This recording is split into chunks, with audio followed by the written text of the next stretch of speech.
the microphone.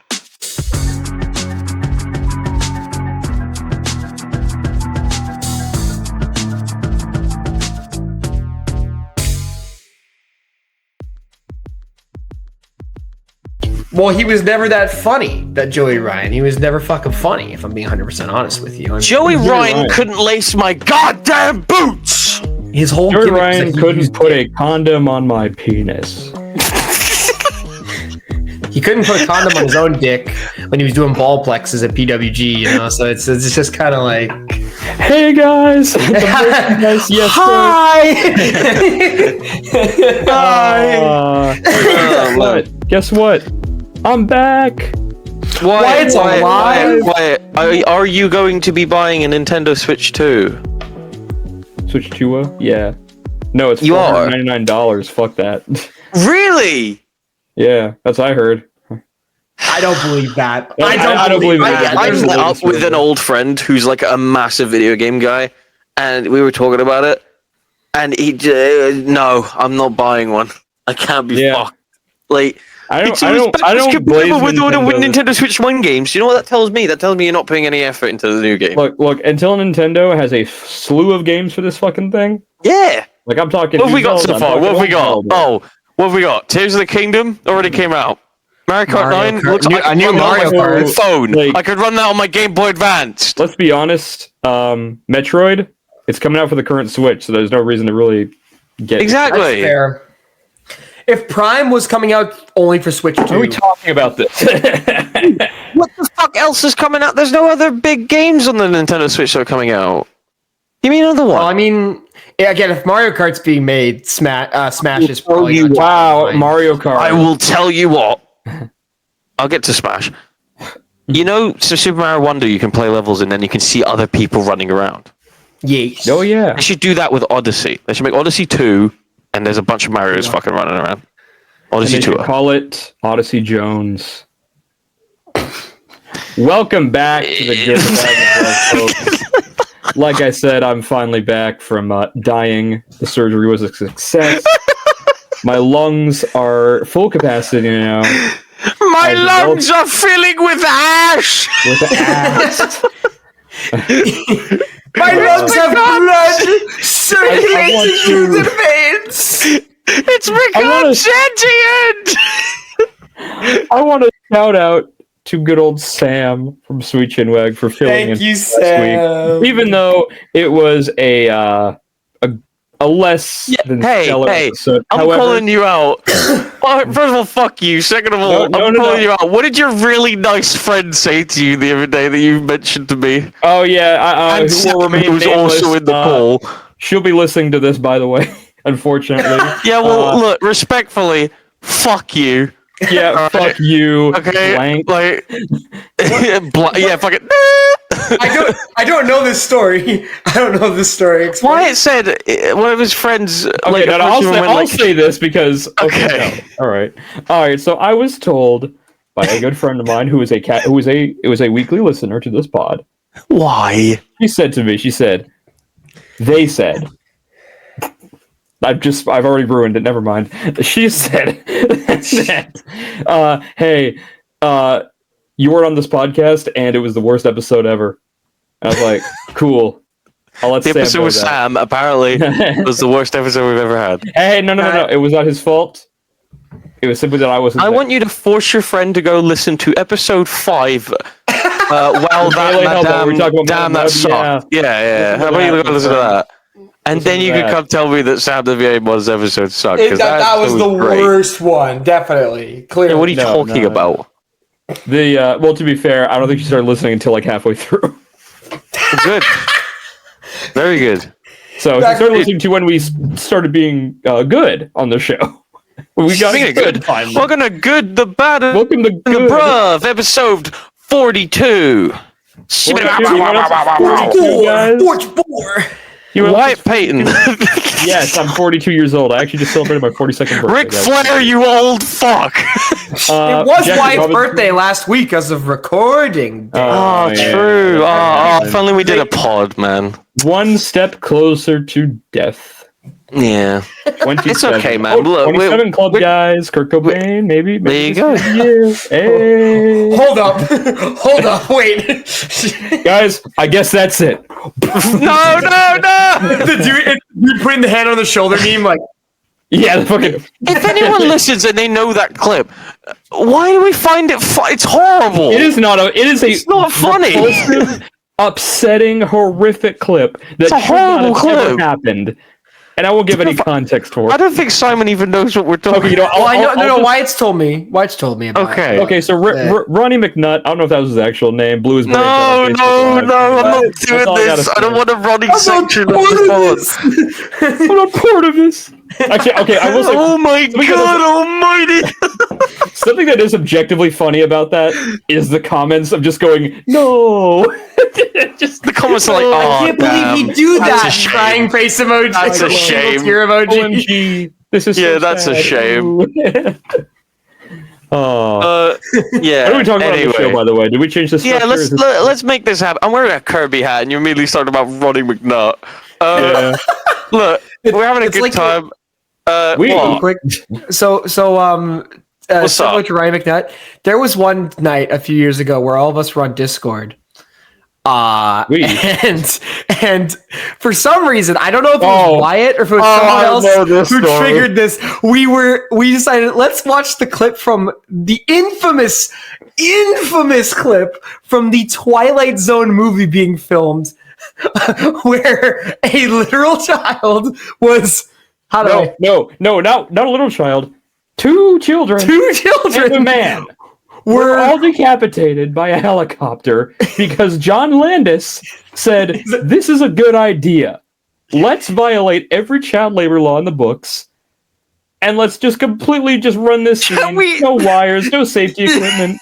You're gonna have to And put a this- discllaimer on this fucking podcast. Yeah, I'm sorry, folks. This is No way. upsetting. So yes, 3 people lost their lives, 2 children, horrifically. The footage is out there, and John Landis is walking around a free man and never faced a single consequence. The only consequence he's faced is that he got the shit slapped out of him by Eddie Murphy on the set of Coming to America. That's the only. Thank That's the only. Christ.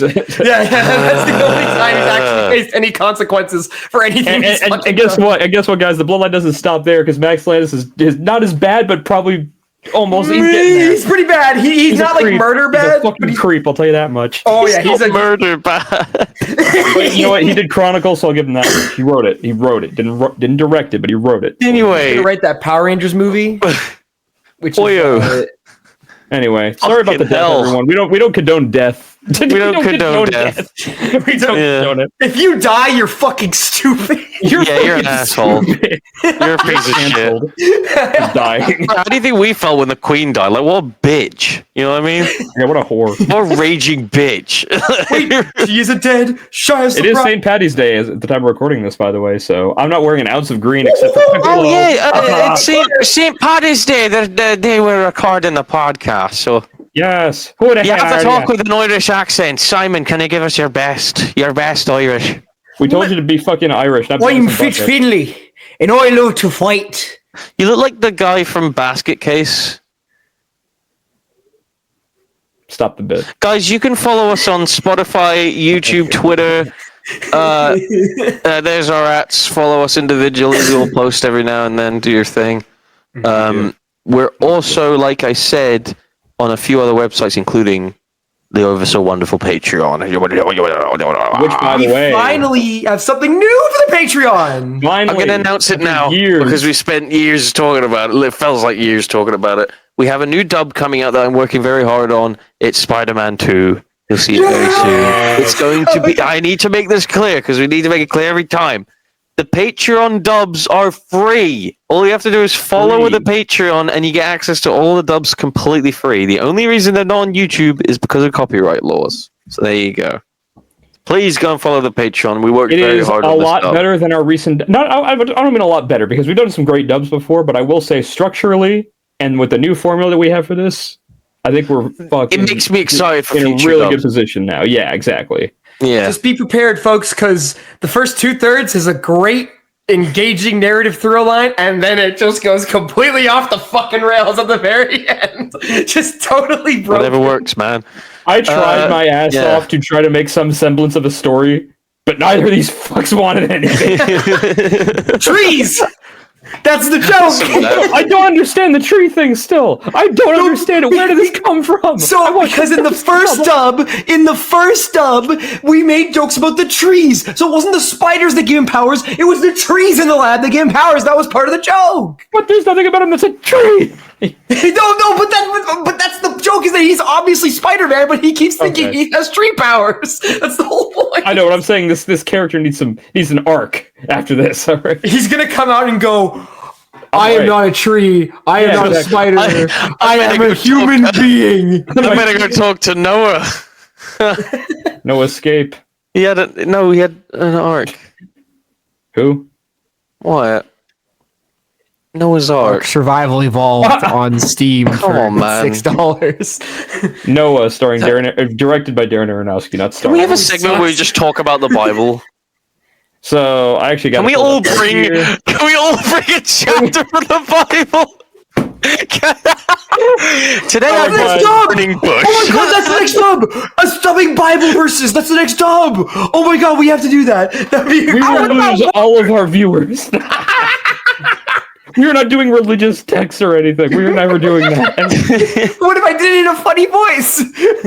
Yeah, so I'm giving The Last Supper 5 big booms. Look, the only people I trust to do that are people who have read the entire Bible front to back. And I don't think any of you fucks have ever done that. No. I've never I think I've opened a Bible once in my life. Yeah. Wow, that means you're going to hell. Yeah, you're going to hell, brother. Yeah. Anyway, speaking of going to hell, you can go to goonsquadpw.com to get our merchandise. Dude, I'm going to be completely honest. For me, Simon.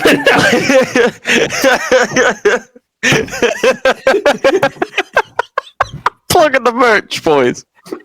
And Gene You're going to win 10... The Queen is on a deck chair just waiting for you. Like, yeah, Simon! Doing this shit. Doing this shit. She's throwing ass down there, man. She's shaking it. She's like, oh. I don't want to imagine my Queen throwing hugging on stage. No, go to goonsquadpw.com. I'll be honest with you. It's been months since we even thought about the merchandise. But I'll be honest. I don't know what there's a great selection on there. We have this design of a Super Mario, and it looks really, really cool. I think you should get the hoodie for that. That's just my opinion. Some guy. You could also get a water ball, a flag. A water ball? I don't think the flag's there anymore. Wow. Mousepad. I hate flag. Burning flags is a crime, guys. Don't you know that? There's an AirPod case. You can get AirPod cases there, Wait, apparently. Does it include AirPods with it? No. Go to goonsquadpw.com. Get your shitty merchandise. There you go. Yeah, there you go. Anything you want to start the pod off with? I was just going to... Do we have anything... Does anybody have anything that they need to plug on their own personal side? Does anybody have anything? That's a good question, you know. Because I care about the shield of YouTube. Oh, right. I forgot. Simon has some things to plug. I have Please two tell things. me. First of all, this is also technically Good Bad Bruv, but a week ago, not this previous Friday, but the week before that, we welcomed back to the channel the one, the only, Mr. Joe Holbert. He's back. Yeah. He came back and he hung out with me for the host spot number 3. Him and I had a grand old time. We had a very nice chat about wrestling fandom, and we drafted our own personal WWE WrestleMania cards of previous year's matches, and it gets absolutely ridiculous at a certain point. There's a choice made by Joe Holbert for the Night 2 opener that breaks the entire game for the entire rest of it because of how fucking ridiculous it was. And it was. I will have to listen to this. I still have not listened. I apologize. It was very fun. It was very, very fun. Bro, I talked about our guest lineup the whole time, but you got like fucking. You started off with the Ibu, then it was me, and then you got Joe Holbert. Like, and we're reaching out to more folks sooner than later, folks. That's the Triforce right there. You ever hear of Justin Wang? If I can get Justin Wang, it's done. If I get Justin Wang, I'm not telling you guys if I get Justin Wang. I'm just gonna say I recorded it. I'm gonna make it a surprise if I get Justin Wang. And the other thing is on my personal channel, the Criterion Collection on YouTube. We have a new edit! It's Tony Storm and Mariah May. The entire feud set to the lovely, soothing sounds of Chop Suey by System of a Down. And I really enjoyed making it. Majority of it is based on the excellent Hollywood ending match from Revolution, which is probably the AEW match of the year so far. And yeah, pretty hope good. y'all pretty like good. it. I must say, it was really good. I will ask you this, Simon. Do you feel that System of a Down... does it pain you in your heart that System of a Down is just the meme band now? Like, that's what they're marketing their new tour as, is just like, wake up! I'm just like, okay. We're the band that sounds like this! All our songs just sound like this! Dude, listen, Serge Tankian made his art, and now he needs money, and I can. That is so that. true. You know what? Serge Tankian when he sees Serge Helion and Serge DPS. I mean, dude, his career was literally just art, and it was like kind of good, but also kind of not good. Chop Suey is like one of the greatest songs ever made, front to back. Honestly, it is very good. Yes, I still think IEAIAO was a better song than that. Funny crime, when upon the lowest, I ain't ever gonna walk. I still, my cock can walk right through it. Oh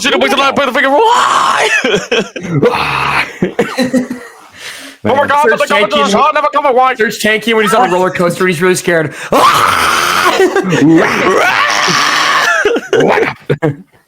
Make up! Anyway, guys, I want to shout out Machine Gun Kelly for his cover of Aerials. Oh God, man! I remember the day that came out. Wyatt had a generational crash out in my DMs, and this is the worst. I almost took it upon myself to do the. That was almost. I guess that was almost it. That was almost it. I almost went to him and I said, "Well, I guess that's it." No, legit. Come on, dude. All right. The first time we saw that, me and my brother watched it, and he looked at me and he gave me this look of like, this is the worst song ever. This cover is the worst song ever made. I was like, it's up there. Correct. This is him going, Aerials in the sky. What if I'm Machine Gun Kelly, and all my songs sound like I have a big belly. You'll never see me perform on the telly. Took one of the most haunting, powerful System of a Down songs and turned it into fucking mumble rap. You hate to see it. Yeah, I hate to see it, man. Hate to see it. It's absolutely horrible. Speaking of things I hate to see. It's fine. It's Look fine. at the band that Bruv is back. Yeah. Episode 42. Hey, dude, honestly, I've been back for a total of 17 minutes and 15 seconds. Yeah. And I gotta say, I feel like being behind the wheel of a speeding car that just took off, and I was just told something has gone very wrong. I was just told there's something wrong with the engine, and I need to slow down to a complete halt as quick as possible. No, I'm not part of this. I'm not part of this. Oh my God almighty. My favorite. Oh. He's dead. Anyway. 2 of the people in that video are dead. Yeah, and it's not That's Amiga, so which is a shame. No. He'd like that. He'd like that. Yeah, no, he would love that. He would fucking love that joke. Fuck you. Norm laughing his ass off beyond the grave. Yeah, because that was the whole show's joke, is that like he's going to kill Adamiga at any point in this show. He could kill him at any point. And I wouldn't. Oh, it's a shame. Jay Uso likes to get the crowd involved with his famous yeet taunt. The only thing he couldn't yeet was his own body over the top rope. That was... Hunter, there's still time. You can add AJ. You can stop this. You can stop this. You could just put someone else in the match with him. You can have... I will straight... would be a very compelling story. Shit. I will say, I think Jay is putting in such all-timer bad in-ring performances right now that Triple H might have no choice but to have Gunther win. I think he might actually do it because there's no way he can put the belt on Jay after this. After that, are you kidding me? Are you kidding me? They really love Samoans. Samoan mind control.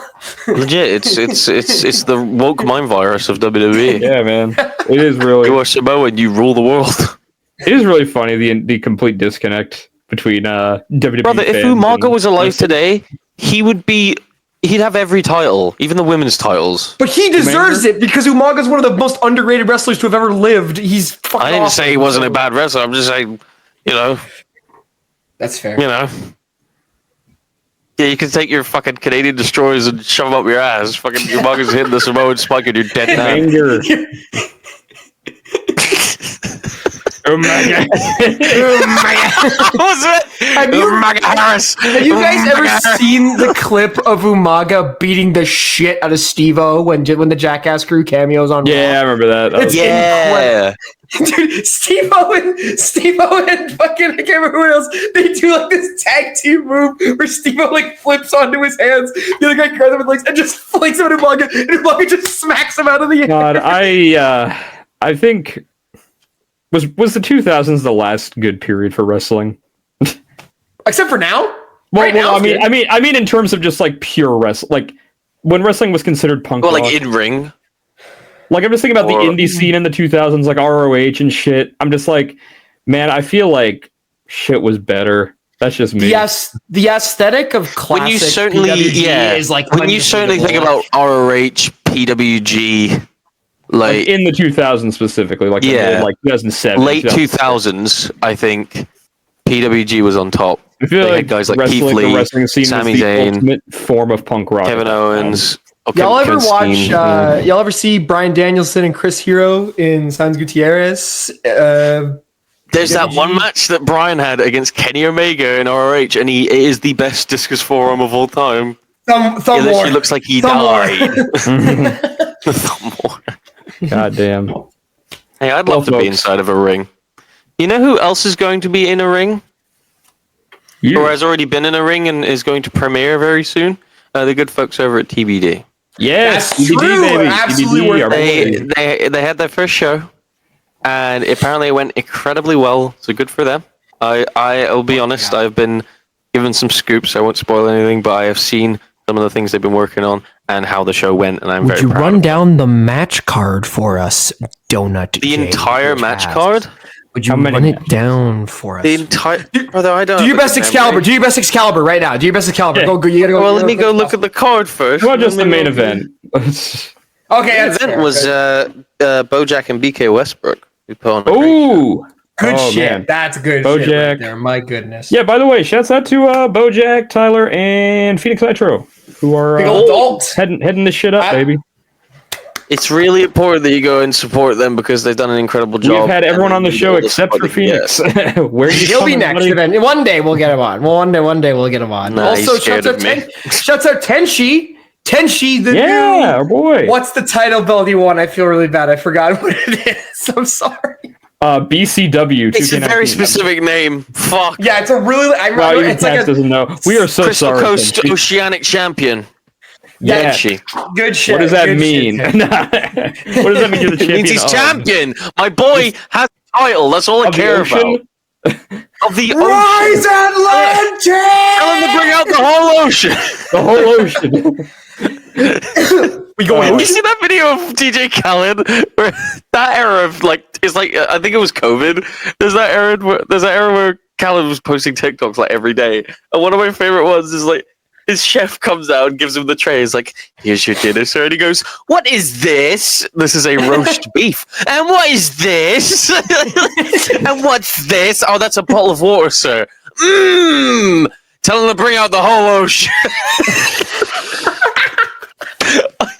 You know, guys, if you watch Bad Boys Ride or Die, you can see DJ Khaled die horribly. Yeah, he gets killed.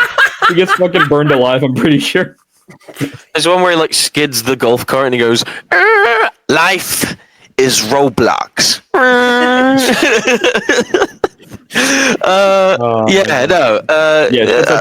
that dropping, by the way? What? TBD. When is that? They haven't got a confirmed date, but it's definitely the end of this month. Gotcha. Just keep an eye out, folks. Keep your eyes out. Like I said, follow TBD drops on Twitter. They update all the time.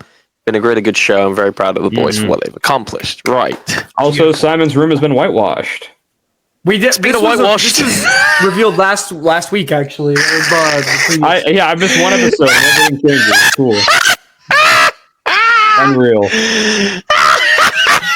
White. This is no longer a bit. The next time Donut Cast screams into the microphone in my one eardrum, I'm gonna blow up his house. This is no longer a bit. Brother, I don't want to hear about your motherfucking eardrums. All right, I almost had an ear infection. I almost had fucking. Dude, It was a tariff threat, and I said, no, we don't do that over here. I think actually, Simon is the No, most. you actually are doing it to us, and we don't like it. Can you? Who started it? Fuck you. I didn't do it. Why? I think Simon is most likely to be a terrorist. Yeah, true. I agree. He's in Canada. What do you expect? Guys, I can't even edit a video. Why would you? That is true. How can I make it? I think he's a terrorist, guys. Yeah, I think I'd make some fire ass hype and aura packages for a terrorist organization. Al Qaeda funny moments. Funny moments. Al Qaeda in brackets chop suey. We should stop making jokes in case they still exist and they come find me and kill me. Nah, you know what? I don't want to get Twilight Zoned. I'm joking. What? No. We do not support. We don't negotiate with terrorists. Let's reel it in, and let's go back to a classic, fellas. Ladies and gentlemen, once again, we're bringing it to the table. Ladies and gentlemen, we're bringing it to the table once again. We're bringing everything that Simon has ever brought to the table. Okay, wait. How far back do I remember? Okay, here you go. Here's a pop quiz. Because I've already asked you guys this, but I didn't ask you on the pod. What was the first thing we all brought to the table? First thing we brought? I remember Wyatt's. Yours was the Max Payne movie. Yes, I was going to say I remember Simon was... Pacific Rim. Pacific Rim was the first one. Pacific Rim. Mine Pacific Rim job was... Was it Dougal? The Magic Carousel? No, that was the third episode. Okay. It was definitely like a shitty animated movie. It has to be. Probably we got to figure this out. Bullshit. No, what was it? Secret Life of Walter Mitty. Secret Life of Walter Mitty. That actually, yes, I do remember that. By the way, thanks to Ben Stiller for making a really good show that takes 3 weeks to recover from a mid-episode. God damn, man. It's good. It's a great Severance is great, but like, goddamn, man, you gotta start kicking it into full gear, man. I'm gonna get back in yet. Slow burner. It's not renewed yet. It was an inside joke. There was a 3-year gap between season 1 and season 2, so like it was an inside joke. The last episode could have been an email. I'm just saying. God. I heard the last episode was actually. I didn't watch the last one. I watched the one before, and I didn't like the one before that. Okay, and the finale's this week. Finale's this week. This week. Yes. That's not what we're bringing, by the way. Well, I know when the finale's up, I will go back and I will do the whole show in one go again. I'll finish it. I'm looking forward to. Cass, did you remember? Wow. Oh yeah, you did. Yes, we just talked about it. Anyway. So we are bringing something, huh? Yeah, we are. Yes, sir. Okay, I think Wyatt should go first. So before I talk about what I want to talk about, I just want to touch on something real quick, and that is, I'm not going to talk about this too much. I just wanted to get it out of the way just because it just wrapped up. Invincible. Is that your pick? No. I just want to talk about it real quick just because it ended. Anyway, I'm talking about Joker's trick. Joker's trick. Yeah, exactly.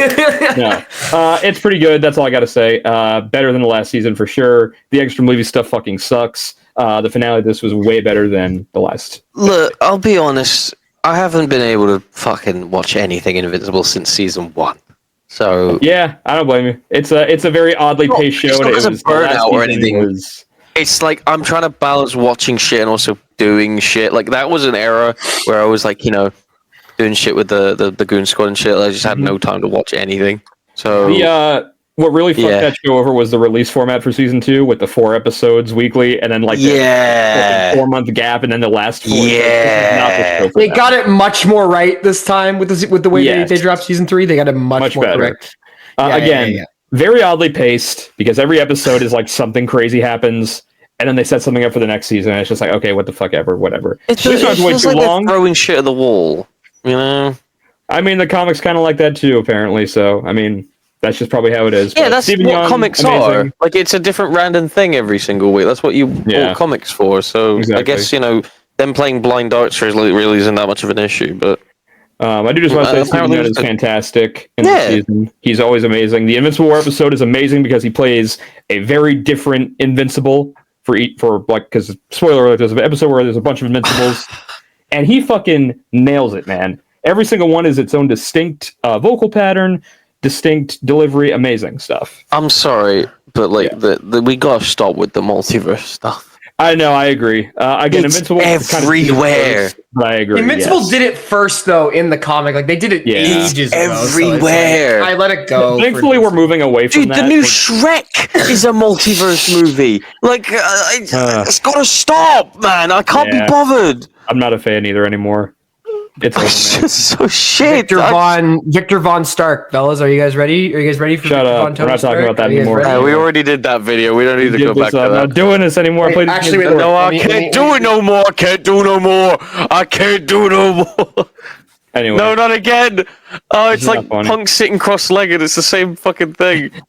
Remember when Drew McIntyre was sitting cross-legged? He was like, I'm not obsessed with Punk. And Priest was like, look at you! You look ridiculous! When he was sliding himself out on the table at WrestleMania, fucking... Yeah. Man. But anyway, folks, that's all I want to talk about. I just wanted to bring that up real quick just because I felt like it was worth talking about. But real pick today. I recently went to the cinema and I watched an old film, and that is 1978's Superman, the movie. Yeah, I knew it was going to be this. My God, man. So have you guys seen this movie? Of course. A fantastic Yes, have you seen this movie? Judging by your body language, probably not. No. Good. Killing you. Killing you. Actually, yes. Dude, must I watch said movie? I would say so because it's history, man. This movie is so here's the thing. I hadn't seen this movie since I was like 7. I'll be honest. Didn't remember fuck all from it. I just remember that Christopher Reeve was in. I was like, okay. I was more of a Smallville guy back in my day, so that's my Superman. But I gotta say, man. So this was playing in my local theater. Gene Hackman recently passed away, so my theater decided to screen this in his honor, which is very nice. That's cute. So I went and saw this 11 a.m. bright and early. Went with a few friends, and man, dude, what the fuck happened? That's all I gotta say. Dude. It's not it, dude. I'm just look. You know me. I like this shit sometimes. I like a good handful of comic book movies these days still. But man, when you look at how shit was written back in the day, how things were so expertly crafted, so well acted, so well directed, and compare that to now, it's just like we have lost so much of the plot. You can count on like because here's the thing, man. This movie starts off. You have your iconic opening credits, you know, with the fucking amazing John Williams. One of the best scores ever. Oh, phenomenal stuff, man. And then we're introduced. My phone, when it rings, the vibration is in time with the Superman theme. Oh, that's cool. I said it myself. I was like, it's everywhere. So the movie starts off, and it's just like, holy shit, we're on Krypton. We see Marlon Brando, the great Marlon Brando, who unfortunately pissed me off in this movie. Great Marlon Brando. Why? Because he pronounces Krypton as Krypton. He's like, oh yes, I will do my best to save Krypton. And I'm just like... But you know what? Marlon Brando has a history of not giving a fuck, so I kind of have to respect it. So I'm like, you know what? That's just him. Fucking hell. That being said, phenomenal. He's incredible in this. Because you're seeing a veteran actor like that as... you know, Jor-El Superman's fucking father. I also did not know that General Zod is in this opening scene. That is set him up as early as then. They were setting that up like since the beginning. That's fucking awesome. Like movies don't do that anymore, I feel. No. Like why don't we set shit up at the beginning of the movie? No, they do, brother. Yeah. You ready for Marvel? But they do it so they've gone Marvel fuck wars in 2035. But even still, just seeing that bit of dialogue between, you know, Marlon Brando and Terrence Stamp as General Zod, I'm just like, and the lighting, the way it's lit, like this big spotlight over this prison and everything, I'm just like, this feels like I'm on a different planet right now. Yep. Like, this is incredible. Like, this is movie making through and through, and then you have that whole sequence where Krypton blows up, Superman's on Earth. I also want to give a shout out to the person who plays young Clark Kent in this, the teenager version. Not a lot of lines, but he's very good in this. He's a very good young Clark Kent, I feel. Yeah. And that scene where he's like in the Fortress of Solitude, and he suits up for the first time, and he flies out. First time you see him fly. I said this in my review. Does it look good? No. But it's real. Yeah. It's a man flying. Yeah, it's a real man flying. It's your heart versus your head, dude. It's your heart versus your head. You feel it in your This is what I fucking cares. Yeah, right? This is what I think people start to forget, is that it doesn't have to look realistic. if you No. care about the movie and you know it's a movie, why does it have to look real? Look at fucking 2001 with the apes in that movie. Yeah, clearly costumed, apes. guys. Clearly Costumed.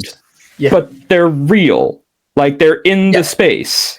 Like, I believe that's the magic of movies, man. I'm sorry. Like, I believe it's like when okay, so say what you want about Last Jedi. Oh wait, was it Last Jedi? Yeah, say what you want about that, but the fact that Yoda is a puppet. Again, yes, amazing. I was in love with that. I thought that was fucking sick. Phenomenal. Amazing. And I don't know, just shit like that. That goes to show, man. Anytime Superman's flying in this movie, I'm just like, that's Superman right there. Like, holy shit, this is amazing. Like, I'm just like, holy fuck. Like, the first time you see him, like, by the way, this movie's fucking hilarious, by the way. I did not know how funny this movie was. Great. The script is phenomenal. It was not afraid to make Superman funny. Like, he's a charming dude. He's fucking funny. There's one scene where Superman saves a cat out of a tree, gives it to this little girl, and the girl runs inside and just goes, Mommy, this man out there, he saved our cat and everything. And she just goes, and the mom just goes, what if I told you about sneaking out at night? And they just hear a smack, and then the scene ends. It's fucking amazing. You stupid bitch! Yeah, it's just shit like that, man. Also, Harry White's in this movie. I guarantee J.K. Simmons looked at that footage day in and day out for Jameson. Oh, I'm sure if you asked him, because he has the exact same type of speech pattern, same kind of obviously improvised lines. It's just incredible stuff, man. Yeah. And obviously the big one here, Christopher Reeve. What the fuck, man?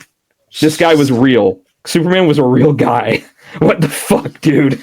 He just embodied everything about Superman. Is like if I envisioned him with us here on Earth. The thing is, he's goofy. He says things like, "Oh, gee whiz," and like there's really a part where he says like, "Oh, that's pretty swell." And Lois Lane just he's looks a at him superhero. He isn't real. Yeah, let him be goofy. He's Superman. He's a Superman. He's not just trying to make it real. Superhero. He's the superhero. The guy. So he's not a good guy. He's not a bad guy. He's a guy. He's the guy. I'm the dude. That was Dean Ambrose. But no, like I said, there's a part in the movie where Clark Kent is with Lois Lane, just goes like, "Oh yeah, that's pretty swell," and Lois Lane just looks at him like, "No one says swell anymore." The fuck yeah, off. she's like, "What?" What is Blood waffling about? Yeah. And there's also really another funny bit where he's about to like suit up and everything for the first time in like Metropolis, and he looks at a phone booth, but it's like a modern phone booth that doesn't have like the enclosure. He's just like, "Oh shit," and he goes over to a revolving door and just does it there. Yeah, I thought that was fucking really funny. Great visual bit. Back to exactly visual bits, and then like I said, dude, Christopher Reeve. Iconic scene in this movie where you really see that Clark and Superman are two different characters. Like, they feel like two completely different actors. There's a part where it's after Superman and Lois have their flight scene, which is fucking beautiful, by the way. I literally was like tearing up watching it. It was unbelievable. Oh my god. And then Clark Kent walks in the room and he just goes, "Oh, hi Lois, how are you?" And then she's like, "Oh, good, Clark, let me my things." And then Clark just takes off his glasses and he stands upright, and you see Superman for like that instance. And he's like, "Lois, I have to say something."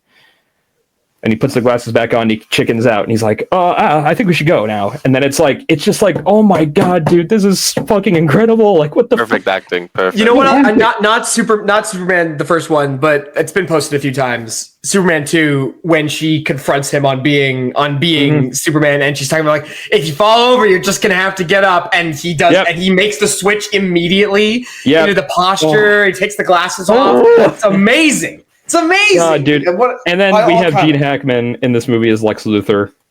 A very different Lex Luthor, but a very welcome one. Crackhead Lex, dude. This is Lex just off a bean. Like, this is like almost like it's almost like a season 1 Wilson Fisk level Lex Luthor, because he's not like a big corporate guy. He's not like this famous dude or anything. He's working in the subway, and he has like these weird like, offices and libraries and stuff that he like hangs around in with Miss Tessmacher and fucking what the hell's his name?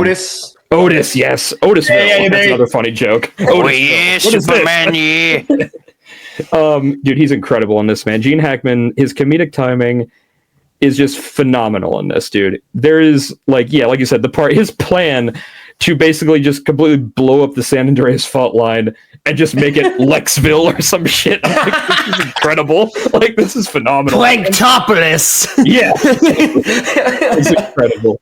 And then just, dude, it's the big reveal at the end that he's bald is hilarious too. He just goes, "It is me, the big criminal mastermind ever."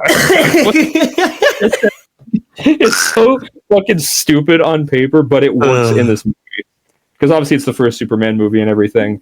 And Lex wasn't really... I don't think Lex Luthor was fully developed just yet either. So, like, this was obviously, like, yeah, exactly. I guess, though, what really made this movie, like, kind of hit hard is just knowing where Christopher Reeve ended up in life and, unfortunately, how Gene Hackman just recently ended up in life. And then just seeing these guys in their prime. Seeing these guys, like, really, these two forces going back and forth and just seeing them at their peak is just, like, holy shit, man.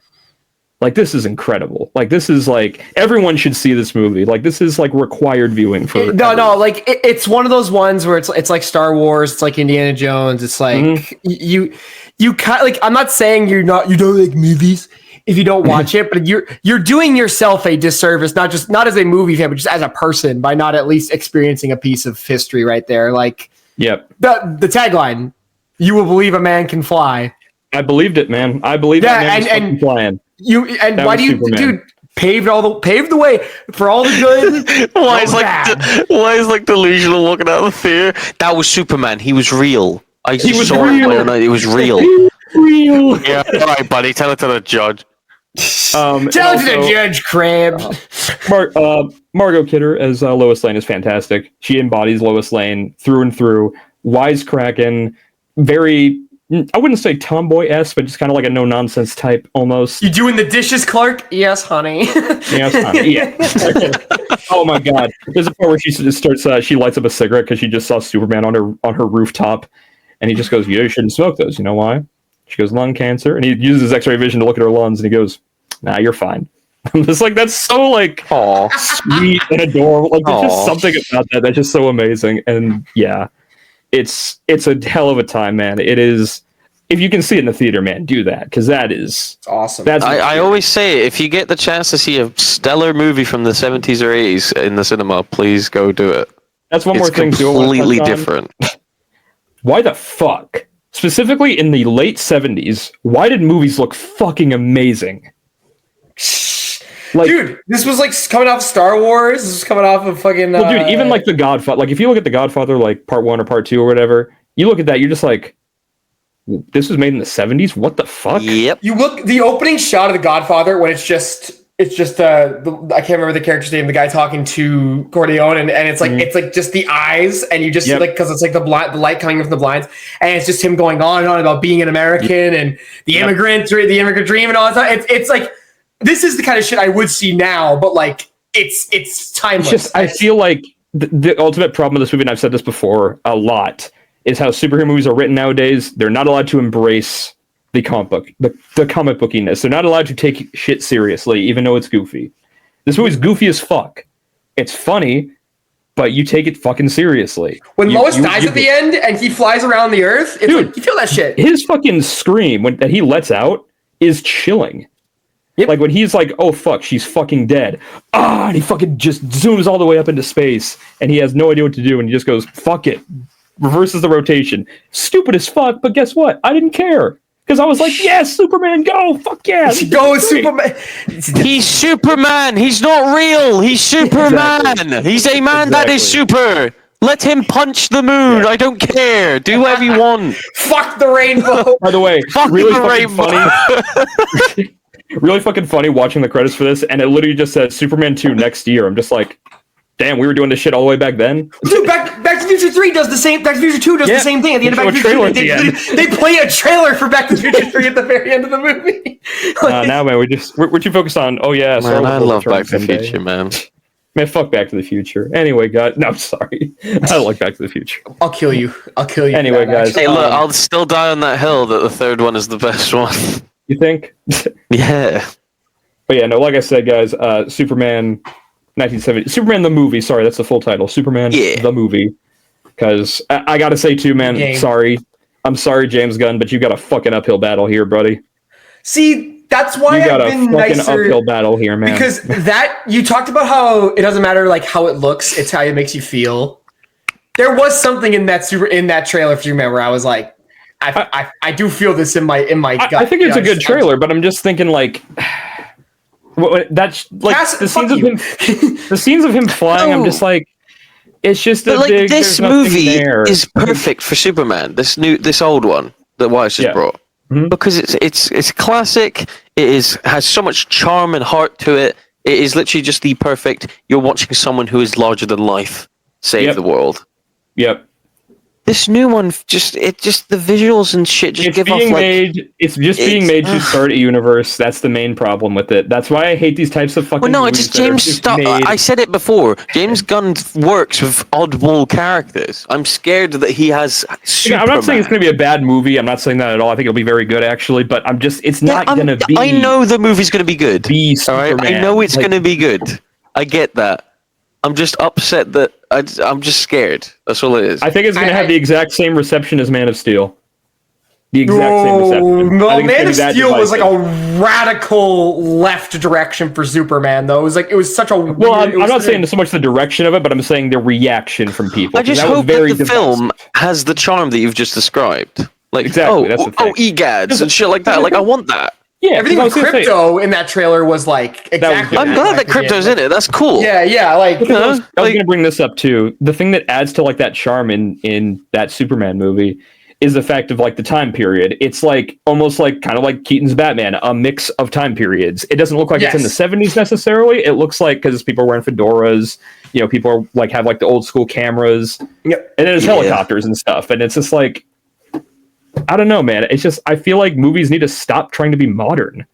That was my big problem with Man of Steel's Metropolis does not feel like Metropolis. It looks lame as fuck. It's so the Daily Planet in this looks great. Like there's no globe or anything, but it looks like the Daily Planet. Dude, exactly. And again, that's what I got from that Super Show. When I saw the Daily Planet and it had the big fucking globe and it was blonde and shiny, I was like, this is how it should be. This is how this should look. This shit should look. It everything aesthetic wise is there, right? So. That's one of my major things. But I will say this too, just to like round it off because I am talking for a long time. But I gotta say, Man of Steel has gotten so much worse for me over the years.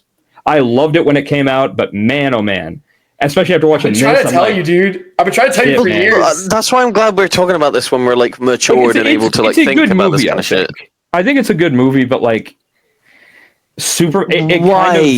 It catered to a lot of the people who had problems with Superman that don't exist. Dude, I felt so like when you were talking about Krypton or Krypton in Superman movie, it has this like Crypto. It's definitely larger than life, but they don't like the problem I have with like the way Snyder views Superman. It's so hyper stylized to the point where I can't tell what the aesthetic is. I don't know what are these like weird Avatar like elephants here for. Like why do I need to see a bunch of birthing pods and fucking bodies of water and shit on Krypton? I don't need that shit. I was gonna say like how you do setup in this, like you said, like that's like world building. That's very obvious world building. But in this one, I'm just like. I get what the world is like here. Like Krypton is very much on the brink of, war. Jor-El's trying to stop a genocide from happening.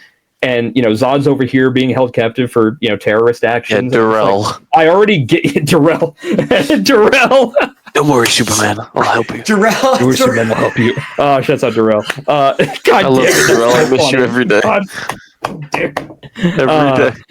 Every day, Jor-El. You'll get on here soon. But no, like I said, that was really good world building because it wasn't banging you over the head with look at this world, look at this shit. It's like, part of what makes Star Wars cool is like Endor and Hoth and Tatooine. Like they had it aesthetic. And even with they would just slowly ease into it. They wouldn't be like we're about to enter a world that you've never seen before and it's gonna blow your cock and ass and head off. Everywhere in this movie too. You're like, holy shit! Like this is beautiful. Like every location, Kansas, when they show the farmland and everything, I'm like, this is stunning. Like what the fuck?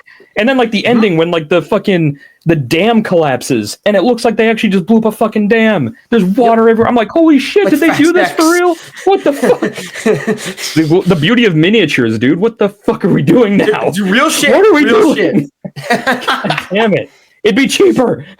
You won't have to fucking pay VFX artists like pennies. Zaslav, you want to do your stupid tax cutoffs? Invest in some minis, you fucking. I don't want to piece talk of about garbage. that fuck anymore. I don't want to talk about him anymore. He must be taking 5 care of. stars, boys. 5 stars, Superman. It's a perfect 10. It's 10. No, Sean Spears. No, it is 5. Truth will set you free. The truth has prevailed. I have a chair. I'm going to hit you with a chair. I have a chair. I sat on the chair. Give it 5. I'm going to use it. I give it 5. 5 cigars from Perry White. There you go. Oh, by the way, the word rapist is uttered in this movie, and I was floored. Literally, it's pretty funny though because it's like Literally. Perry. It's literally just Perry looking at Lois's like entry or whatever. He goes, "There's only one P in rapist," and I'm just like, "The fuck." That's an insane joke to have in this movie. Rapist? Priest. No. Oh my fucking. I'm just like, rapist? okay. Then again, I do forget the 70s were a different time. Yes, dude, absolutely. Are you kidding me? It was about as common as a shooting at that point. So you just gave me a full-on like you laid everything out, brother. Yeah. Simon, I want to know what you've brought. I want to say real quick, I'm very glad that Wyatt got the platform to talk about something that he really, really liked. And we're doing another hate one. Positive. Not another hate watch, man. We just had one. Simon, what are you doing? It was like this one. No, this one is like no. Oh, this one needs to be addressed because you. Is this worse than Amelia Perez? Oh my! Oh, you saw! Oh no!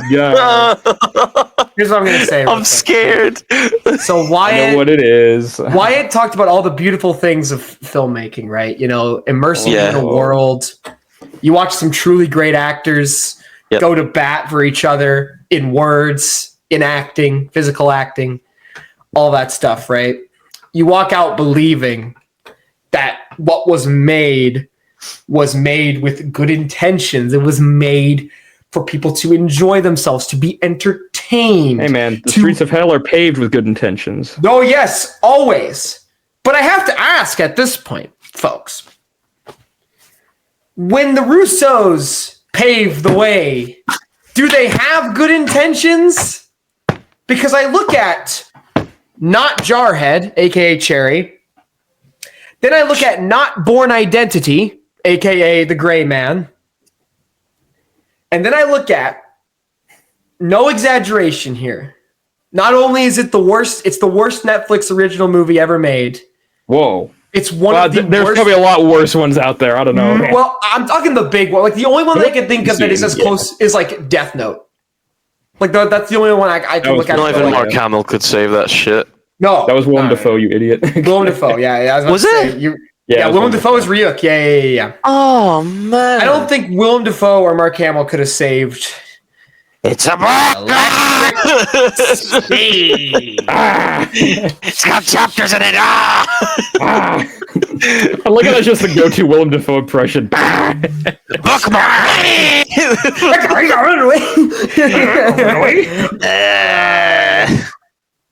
Yeah, folks, it's what have you brought? With the Electric State.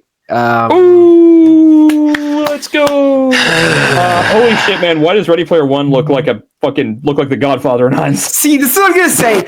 You guys are really mean to Ready Player One, right? And I'm not saying it's a great movie or anything. That's a good movie. But Steven Spielberg Steven Spielberg enjoyed himself. He got to take a day off, you know? Yeah, he got to chill I feel like everyone involved in this either didn't want to be there or did it out of spite. Like, I don't even know how else to describe it. Like, first of all, for those of you who don't know, Electric State, it is, by the way, in the top 10 most expensive movies ever made. It cost $320 million.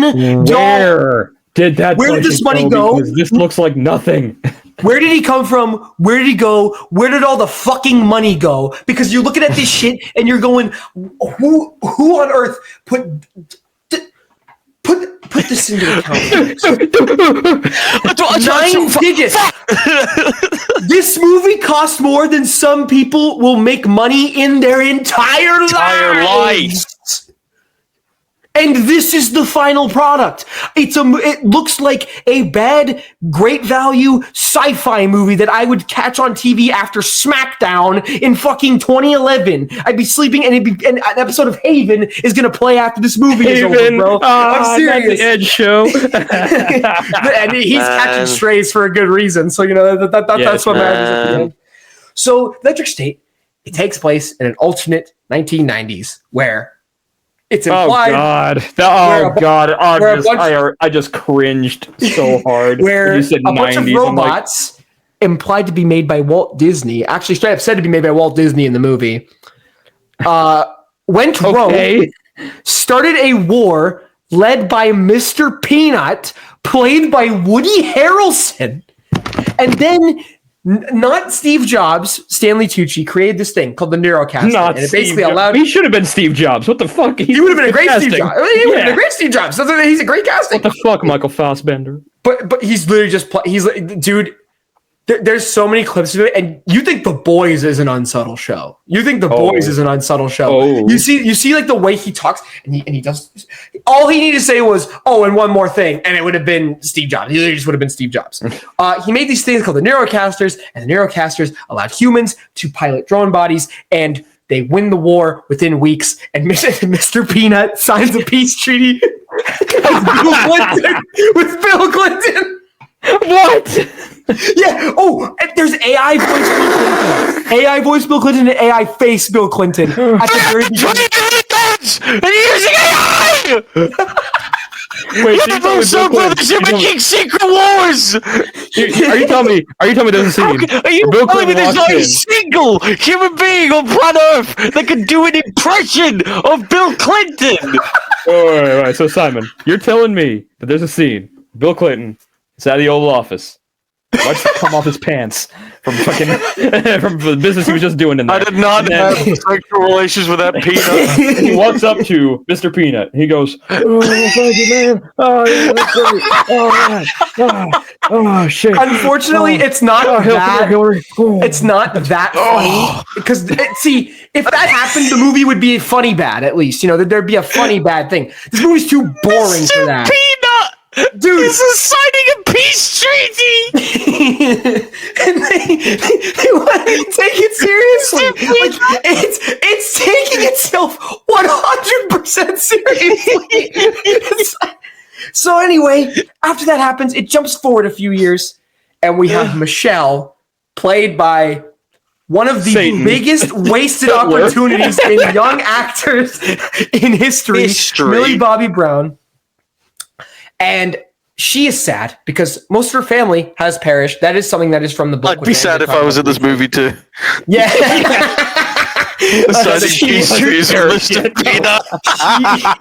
She has lost her brother, and she has lost her parents, and she's living with her awful stepdad. And basically, it's implied after the war ended, humans got so into the Neurocasters that they basically abandoned reality. That is Ready Player One. It's implied that he did things to her. I thought you were going to say. I was like, no. No. Thank fuck. Then it would have reached a whole new level of. It's already bad, but it would have reached like Cherry. I'm just saying, man. Asshole cam. Tom Holland asshole live reaction. That movie, man.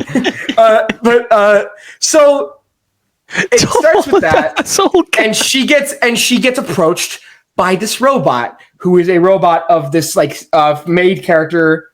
I can't remember the character's name, and it's implied that whatever's piloting the robot has some kind of connection to her, and she says fuck it, and she leaves. She goes on a road trip, and she meets a bunch of kooky, funny characters on the way to figuring out what the heck might have happened.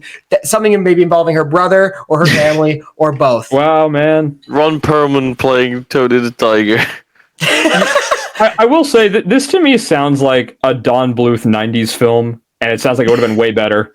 It sounds like something Seth Rogen would have done. A bunch of mascots on a fucking road trip. Yeah, it sounds like a stupid B movie. It does sound fucking stupid if you like the way you're putting it in the context.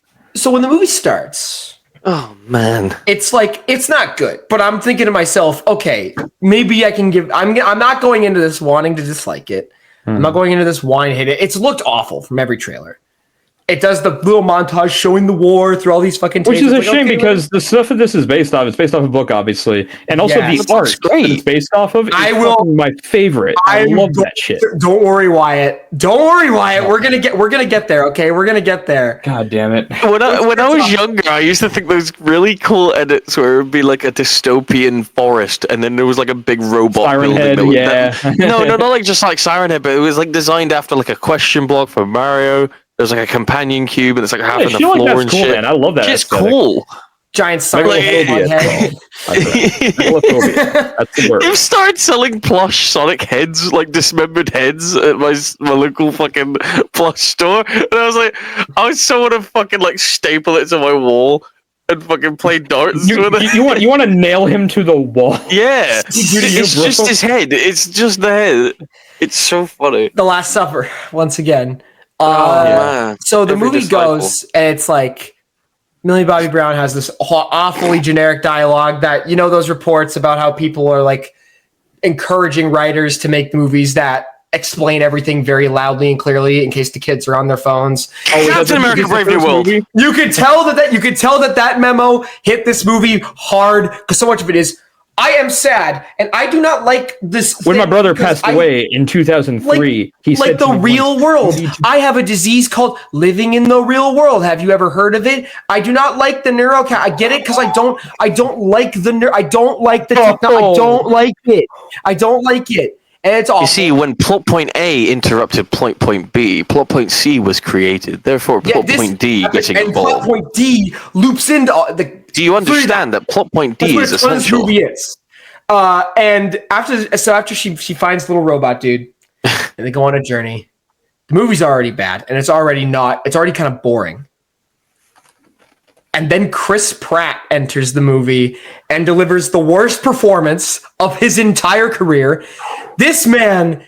What happened to this dude? Because I'm looking at it and I'm like, you know that this is what everybody thinks you play. This is what everybody thinks you play and is usually wrong about. And you're just leaning into all of it. It's bad joke after bad joke after, oh, I just gotta shoot someone. Oh no, my fridge broke. And I'm not gonna get mad if you admit this thing. And then the guy admits it and he gets all mad and he fucking gets so fucking frisky. The second I saw what he looked like in this, I literally rolled my eyes. I'm just like, oh, he's such a Han Solo. He's such a Han Solo because we're doing like the 80s like douchebag, you know, guy who lives in the past. He's a former soldier who was in the war. And he's in the war. Yeah. And then he after the war he gets by on selling 90s goods, which is just an excuse to show old lunchboxes and Big Mouth Billy Bass. Hello, parents who remember the yo-yo.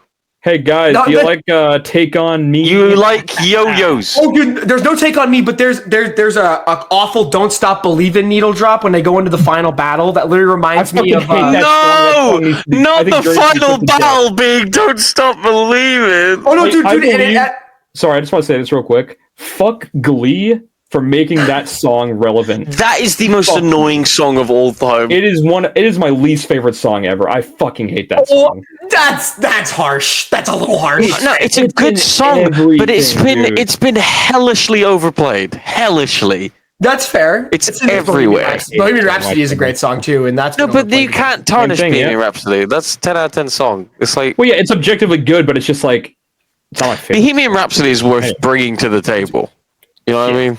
It's also worth mentioning here, folks. Everything you think this movie is going to be when you watch the trailer, it is exactly that. Not a single plot point surprises you. Not a single joke lands. Not a single character has an arc or a moment that shocks you or stuns you.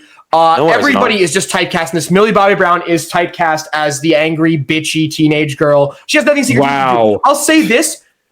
She is the only one who is actively trying, and it's like we say what we see. I made a joke about her like as an actress. She's the only one who is even attempting remotely to give this any sort of weight at all. Anything with her brother. Can I just say something about her real quick? Look. Yep. I don't know this woman at all. She might be a bitch. She might be a nice person. I don't know. I really do love Stranger Things. All right. Yeah. I think it's overhated. Yeah, I also love Wade. growing up is realizing that she's one of the weakest parts of that show because all she does is fucking scream. That's the only acting she does in that show. And everything that she has done after that, what was that fucking movie, Damsel or whatever the fuck? Damsel, she's in the Godzilla Kong movies. The dirtier, the better. Godzilla one. There was some recent bullshit as well. I forget the. The only one that she actually shows any personality is the fucking Enola Holmes. Those are the only ones where she actually shows any semblance of she's British, personality. I never liked Millie Bobby Brown. And the fact that she doesn't like movies is very bizarre to me because why? That tells me I'm not hiring you. And that's the reason why she's only in fucking actor says they don't watch movies. That's what are you talking about? Dude, that's the sense you get from everybody involved in this. Everybody involved in this either hates movies or just didn't care about this one. What I do to this Esposito, empty-headed dumb fuck like Adam Page go out on national television and say, I don't need help from the people. Everybody involved in this. I'm pulling up the cast because one thing to make a bad movie. It's one thing to make a bad, expensive movie. But you look at this cast list, and I have to ask all these people. These are talented people. These are people who, as recently as a few years ago, were nominated for a fucking Academy Award. This just happened.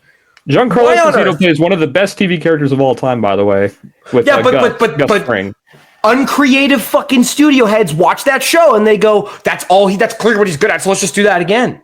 And just do it again and play that guy again and again and again and again. And it's not even how the fuck. If you want a great performance by him, Do the Right Thing. Spike Lee, fantastic. Oh, he's amazing in that. He is awesome in that. And he's one of the only good parts of Maxine because he's not just playing Gus in that movie. He's actually decent. Oh god. Yeah, he's in Maxine's the only part. If you are Anthony Mackie, Alan Tudyk, Giancarlo Esposito, Stanley Tucci, Woody Harrelson, Ki-Hai Kwan, Jenny Slate, Brian Cox, Woody Norman, Jason Alexander, Holly Hunter, Coleman Domingo, and Hank Azaria. Why are you in this? Okay, Hank Azaria, what the fuck are you doing? George Costanza himself, Jason Alexander, what the fuck? Don't drag Coleman Domingo into this. Coleman Domingo who's just getting up into like the fucking big leagues. He's in, I'm serious. He's in one scene, and he's not even physically there. It's just his face on a drone screen. I saw that shit. That shit looked insane. That shit looked fucking ridiculous. Yeah. And this movie is bad. It's the most generic bad movie I've ever seen. It makes you wonder if the Russos ever had sauce, or if the Marvel micromanaging actually helped in their case, because how therefore Marvel flicks turned out to be as great as they are in continuous motion is a miracle the more that you look at it. This is already an awful movie. It's a terrible Netflix movie, and I would say it's not surprising. Like, look at what I just mentioned before. Cherry and The Gray Man showed no signs of these guys improving, no signs of these guys making it interesting or good art or good movies, having anything to say, anything to add to filmmaking. So it's a really bad movie, and that's really all I should be saying about it. Do you think it's why? Look at Infinity War. And look at Captain America. It says directed by Anthony and Joe Russo. Was this directed by Joe and Anthony Russo? What if the little Russo touched the big one? That's why he's so quiet. That's why he's so quiet. Joe Russo's been saying a fuck ton of stuff recently. He has been saying some bullshit. He is talking. This is what happens. I hate looking at him. I actively hate looking at him. You know for a fact that if his movies had been well received, he wouldn't be like this. But he's so fucking bitter because Infinity War and Endgame get sauce because it's like a culmination and ending to a bunch of movies made by other fucking people. That's also true. And such a cheat code that they got to do that. Yeah, you can make the argument. Yeah, they made some of the most successful movies. You could argue some of the most. I had the most successful wank last Tuesday. I'm not fucking hyping that up, am I? Listen, you know what I mean? And what you will say about Infinity War and Endgame is that they were great theater experiences. They genuinely were great theater experiences. You watch this and wonder how that's even the case, and it feels like they've lost all that passion. Again, this would just be a normal bad movie, and this is all I would say. If the night before I did not read The Electric State, the book. I listened to the audiobook and it comes with a PDF that comes with all the art, and I was visualizing it. It is one of the most haunting, moody, like so somber and beautiful pieces of art I have ever experienced in my life. There's none of that in the movie. The story has changed so when was the heavily. book read? When I asked you, I'm like, are these two characters even in this movie? And you said no.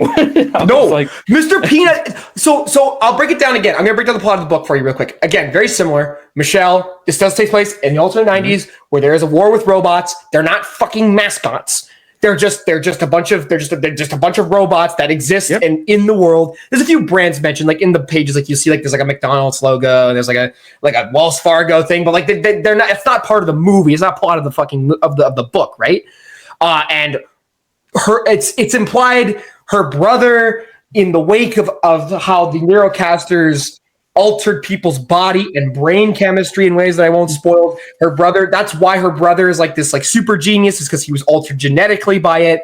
He dies and gets taken away. His body's being used for other purposes. And she goes on a trip with the robot, who is piloted by her brother, from a far distance to go retrieve his body because he's dying. That's the plot insane. Of the book. It's her trying to find his body so she can just have his body because he's dead. Why would you tamper with that? Why the fuck? Okay, so here's the thing. I love this art because I've seen this art before and I fucking love this type of shit. Yeah. Hearing that storyline and just knowing that the fact that the Russos just decided to make this bullshit on Netflix and make it complete nonsense with no atmosphere and mood whatsoever. Yeah. That pisses me the fuck off. It's the Smurfs. It's the Smurfs. It's Alvin the Chipmunks. It's Marmaduke. It's every bad. Damn. Dude. It's that quality. It's like taking the Mona Lisa and using the Mona Lisa as a base to paint with your own shit. That's what this is. Yep. Honestly, real shit. Man who traces his fucking art. So, at least his trace art is good, you know. So, and another plot point that's completely removed from the movie is it's two different narratives. There's also this other guy who is a former soldier, similar to Chris Pratt's character. He's nothing like Chris Pratt's character in the movie at all. You never even learn his name. He's just a dude who was in the war, and you realize throughout the story, he's recounting his stories about the war and certain things that he saw and stories he heard about how people were getting altered by the machinery and the Neurocasters. And you realize he's been following Michelle the whole time to also find the kid's body to destroy it, essentially. That's like the implication. He's done all the things he's seen has broken him to that point. See, that sounds so interesting. They don't want to do it. It's like a war journal. It's like a war journal, right? There's a whole. I told Wyatt this. There's a whole portion of the book where he describes how one of his friends had his face blown off by a robot, and he describes how the brain looks like is nothing more than lasagna. That's just what the brain looks like. Oh. And there's none of that mood, none of that atmosphere. I'm not saying it had to be a 1-to-1 perfectly accurate representation, but why the fuck would you read this and go and say balls to all of that and just make the most bland, safe, focus tested, fucking TikTok generated, family friendly? Can you imagine if fucking Matt Reeves did this shit? Denis Villeneuve. Or Denis Villeneuve, someone like that, someone with like some fucking oomph. You know, someone who knows how to do stories like this. Like, I'm going to mention a show here. I don't know if you guys... It came out in 2021. It's called Station 11. I don't know if you guys have heard of it. Greg the Bunny. No, I'm joking. Yes. No, Station 11 was a show, and it takes place in a post-apocalyptic thing. It's about this acting... I've heard of it, yes. Yeah, and it's apparently... I've seen some of it with my dad. My dad's watched the whole thing. He said it's amazing. I wish those guys got their hands on this because they captured the bittersweet and the hopeful, but also the really fucking sad and dark reality of life. And you could have done that through the lens. It's this great story about technology, how we as people are forever entrenched with that. And there are miracles that can come from that. But at the end, we are irreversibly changed by this, for better and worse. You know, there was a time when, like, kids thought this shit was cool, like that type of shit, and they could actually watch shit like that and be like kind of scared by it, but also being like, "Oh, that was cool." I'm listening to it, and I'm looking. I just looked at a bunch of the art from the book. Like, especially after watching like season 2 of Love, Death and Robots, which is a great show because it's just a sandbox. I actually have not seen Love and Death and Robots. Love, Death and Robots is a sandbox show where they let loads of different animators tell their own stories like in 10 minutes, and it is fucking incredible. This gives me a vibe of something like that, and to hear about this book and just see all the art and just like it's just the fact they turned it into slop is insane. Listen to the audio. Is there any end in sight for this shit, by the way? Like this type of movie making, this type of bullshit? As long as they have the cushion of streamers, no. Because this movie would never get a theatrical release in the state that it is in, and would never get it with the budget it costs. Because the fucking dog shit state that it's in is fucking dog shit.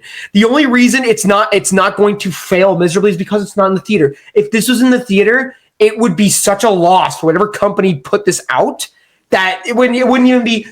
It's just that's what takes it over from being just like a generic bad movie. I hear about this, and obviously I just watched Superman and everything, and I see how that Looney Tunes movie that just came out got no marketing, and now Looney Tunes has been completely wiped from Max. Village Roadshow, who has been WB's partner for years, has just filed for bankruptcy. Are we just What's going on? Are we fucked? Is this it? I think AI is going to take over movies. We're done. Harmony no one Korine gives a shit. Just fucked me over. I'm not a fan of him anymore after that. No one's trying anymore. It's fucked. God, anybody who does is not getting. They are trying so hard to drown anybody who slips through the cracks. Like the only ones who are untouchable from this shit are Christopher Nolan, Tom Cruise, James Cameron. Mm-hmm.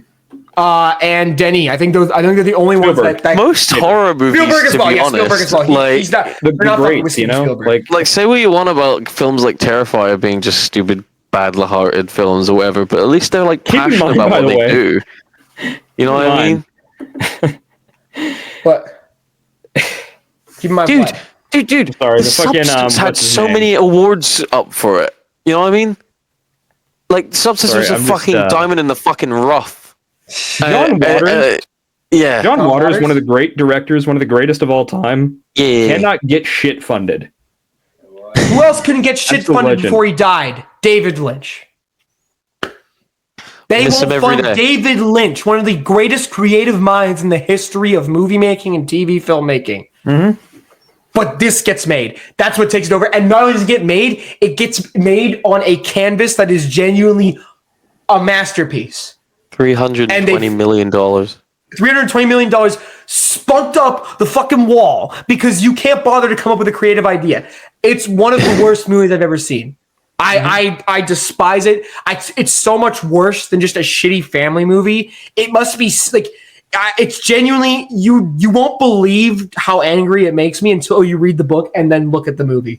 Look at any frame. I do want to read the book, actually. I'm an audiobook kind of guy. So the audiobook is an hour and a half. It's shorter than the movie. Ooh, you'll be done the audiobook in less than you could wake up in the morning while you make and eat your breakfast and listen to the audiobook and it'll be done. Mm-hmm. And don't waste 2 hours and 10 minutes of your life on this. It's garbage. How many stars? Or how many things? Whatever the fuck. Zero. Perfect. Zero. Is this the first zero we've ever had? No bits. Anything I could say that's kind of nice. Circle. Like, there was one kind of nice nut shot that didn't look like fucking piss and vomit in a blender over here. And, Millie Bobby Brown tried a little bit, kind of, maybe. No, I don't believe that. Sorry. No, I'm serious. See, you're gonna watch the movie and you're gonna know what I mean. Where she is trying, but even her trying is like no, because there's trying and then there's Millie Bobby Brown trying. Millie Bobby Brown has to try to blink. Do you know what I mean? She goes like she could go like this. Watch my camera. Watch. She could go. And people would go, "Wow, Millie Bobby Brown with the most incredible performance of the year." It's like growing up is actually you're right, Wyatt. Growing up is realizing that Caleb McLaughlin, Gaten Matarazzo, and Sadie Sink are so much better actors than she is. It's not so much better. Caleb McLaughlin, Winona Ryder, they carry that fucking bitch, man. Dude, dude. When I think of the kid acting in Stranger Things now, I don't think of 11. I think about in season 4 when Lucas finds Max's body after she's been attacked by Vecna and he's screaming. Yeah, you know, like it's what. Holy shit, these guys are actually good. Like, holy fuck, I believe this. Watch any. You know, we do like 11 going, beating up the Gleeble Glorp. The Gleeble Glorp. Okay, look. It fascinates me. Back. Yeah. I'll bring you back. Don't worry. I had to get it out. It really fascinates me that Simon can listen to the audiobook and get immersed in that world. So I mean, Simon, just like your boyfriend taking Viagra, no one's taking it harder than you, man. So anyway, I'm gonna bring us back, boys. I'm gonna bring us back. I'm gonna reel it in. Invisible. Shouts out Dylan. Yeah, Dylan. Yeah. Yeah, Dylan. Who Yo, face turn. I used to hate that motherfucker for no state. reason. There was no reason I hated Dylan. I don't know why. Really being sex trafficked? No, I'm joking. I'm sorry. That was mean. He's losing fingers in a back alley Chinese dice game right now. He's gonna laugh. Don't worry. I'm sure he's listening. Anyway, look, I'm gonna reel it back in, boys, because what's this? I've caught something. Oh, Joker's trick, baby! Oh I my bought God. a video game. That's what I did. He's done today. it again. He's brought a fucking video he game. goes, I brought a porno. I brought a bomb. Bought a Hit magazine with all your favorites. No, I brought a box of sour gummy worms. What? Throw one over here, man. God damn. Some of you, great sweets. You have a tub of that in your room. God damn. It's not a Walmart. Who's got the kilo of gummies, Oh, no, bro? no, It's no. insane. Oh, anyway, shut up. I'm bringing him a game that I've been playing since I was like 12 years old, man. Matrix It's of Path of course, fuck yourself. It's of course, the insane hit, the best one in the series, in my opinion, and hopefully in most people's opinions. I'm of course talking about Batman Arkham City. I thought you said Pac-Man Arkham City. I was like, Pac-Man Arkham City. No, Batman Arkham City. dude, fuck. Yes. My God. What a Take video it. game! What a video game! Is it- Oh is my it- God. Is it actually like What? top 5 greatest of all time? It might be. It's in mine. It's in mine, probably. Yeah. I think. Well, you've like- got to factor in, because with films, right, if you take top 5 films of all time, you're going to think fucking, people can give you Jaws, people can give you fucking Star Wars, you know, they can go to like Whiplash because it's so different. But like, with video games, there's really no debate in it. Arkham City is 100% one of the best games ever made. 'Cause you talk Not even about a how question. Superman the movie makes you think, that's Superman, and he's doing all the we super got, shit. We got the world's finest right here. Nice. Video games are supposed to make you feel like the character you're playing at. So you got like The Last of Us, that immerses you crazy. You got fucking The Witcher, it puts you in a completely different fantasy world and everything's fucking Red fighting Dead. you. You got Red Dead Baldur's 2. Gate I'm 3. playing Red Dead 2 right now, and it is fucking amazing. Cyberpunk, Baldur's Gate. Baldur's 3. Gate, Cyberpunk, anything like that, like narrative-driven story games like that is incredible. So when you have a company like Rocksteady, who are goated, by the way, apart from Arkham Origins, you have Rocksteady, who have made such incredible games, right? This game is the most, I feel like, Batman game of all time. Do you think Holy Arkham Asylum shit. is better, though? 'Cause I see people a lot of the times debate about Asylum and City and which one's better. I don't get the Asylum treatment. I love is cool Asylum. because it's very contained. I think Yeah, that's what kind of adds to like the scariness of it. in an asylum. It's a scary dude. Arkham Asylum is pretty fucking scary. Like hearing like the beep in the background, like do do do do. It's just like fuck. The best thing, Asylum has some more creativity in terms of like the story, I guess. Like, I'll never forget the first time I played it, and you go to the Scarecrow nightmare sequence, and your game crashes and resets to the opening, and you think that your game is just completely broken. You've lost your save, and then you realize that I it's love shit like it's that. it's the opening, but with Batman in the back of the car and fucking Joker love that. driving What instead. game did that? Detroit. When like Detroit was the that female voice was like, "Oh, what's this? I think your save's been deleted," and everyone was like, Even like Metal Gear, like what was it? Fucking Twin Snakes, where Psycho Mantis says, I can. Well, that's in Metal Gear Solid. You like You only- playing Zelda. You play Mario. The only way to beat Psycho Mantis is you gotta plug into Yep. controller port 2. That's Yeah, the only yeah. way you can actually And win it's- that "That's fight. so cool." There's also What the a where fuck? it's like, the whole like, Colonel, I've never met you, not once. Right, and turn the game console. Turn the game console off. Holy shit. All right, we got to switch this now for the next part. No, we're playing on a PS3. That's another fucking part that happens in that shit. Anyway, look, Stupid shit. Batman Arkham City has one of the coolest stories in any video game. The fact that Joker's dying, and then he Awesome. tricks Batman into Awesome. he lures Batman in and gives him the same fucking illness that he's got, the same like virus fucking killing him slowly. So Batman has to stop him and the Joker from dying because of his like no death rule. And I'm just like, God damn, dude. Obviously, it doesn't end up going his way, but like, there are so many boss fights in this specific game that are like fucking killer. You talk about like objectively greatest, and like you your Arkham City is the greatest thing ever. Yeah. However you feel like. If you don't think Mr. Freeze is one of the great top 10 greatest boss battles in video game history, then you're just a fool at that point. You mentioned it on the pod before, the Ra's al Ghul fight. Ra's al Ghul is also great because it's just a. Where the fuck am I? I was in a fucking temple 5 minutes ago. Where the fuck am I? I love that part where like Harley Quinn is like about ready to hit you. She does like a bunch of fucking flips and shit. She's like, yeah, just go.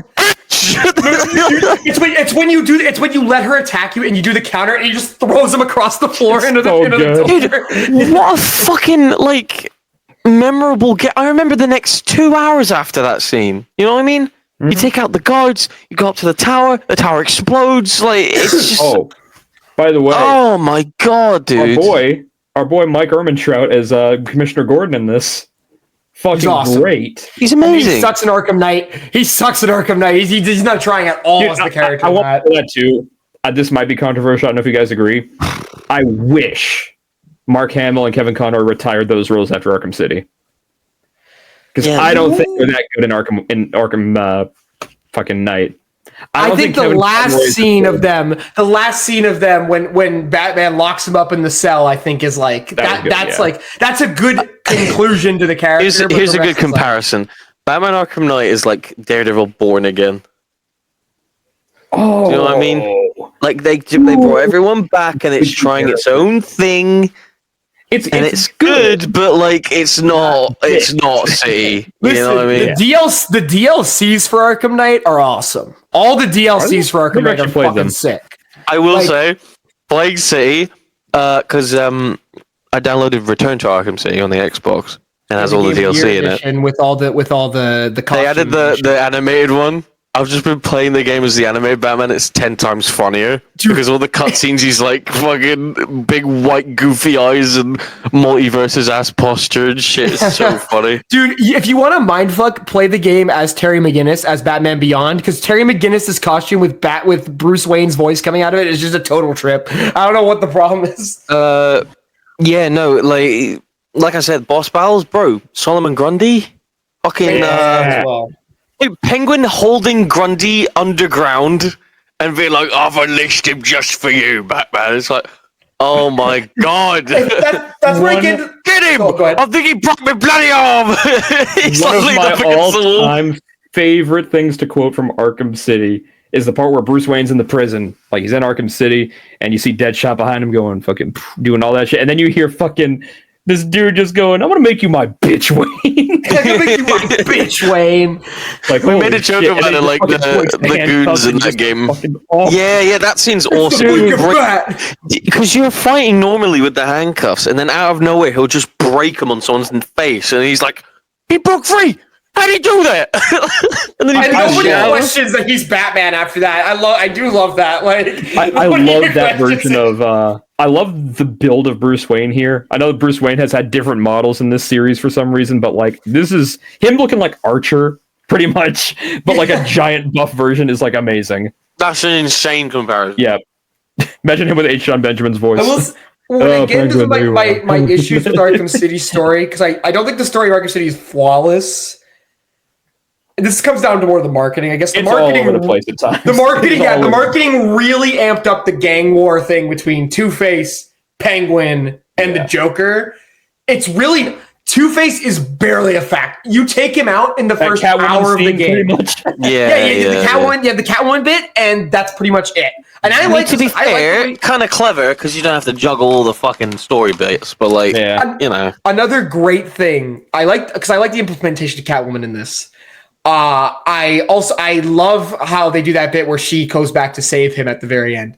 Have you guys ever played through that last sequence with Catwoman and actually left Gotham?